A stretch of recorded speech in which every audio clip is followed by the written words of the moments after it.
Welcome to week 2 of Invisibility. Now, this week we are going to work on a more understanding of the scope of the subject, but specifically some of the concepts involved in the science end of it.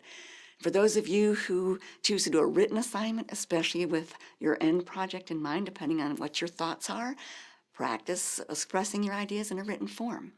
So I'm hoping that everyone is thinking about their group project. If you don't have a topic chosen, it's time. All right, now I'm not so much of a science person, so I've picked articles that are relatively easy to understand. I understood them, and they didn't put me to sleep.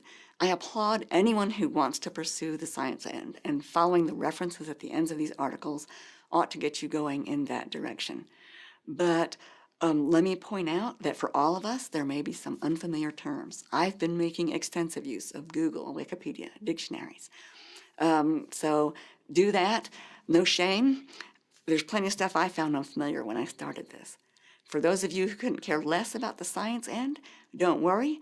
We're going for an understanding of the ideas. I'm not trying to teach you math or physics. If you want to pursue that, yay, I'll learn something. So keep an open mind about your assignments. Keep your open mind, please.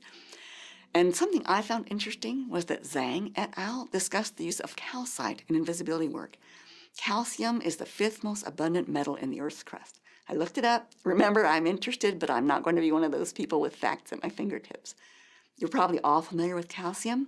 We take it for our bones, our hair, our nails, for us who are worried about osteoporosis. And many of us are aware of calcite in caves, stalactites and stalagmites. So I kept following this thread, and I found that trilobites, extinct marine arthropods, had calcite crystal lenses in their exoskeletons, their shells.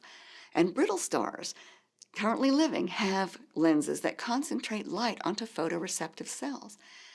If this kind of stuff interests you, read Furman Leiker, Calcite-Based Imaging. It's another book. Look in the references and course information.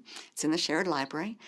And this is an example of an aspect that interests me and that could be used as a basis to examine using lenses for invisibility research, maybe the history of invisibility research, or to contrast highly technical approaches with ordinary ones. Interrelationships like these fascinate me and lure me into rabbit holes.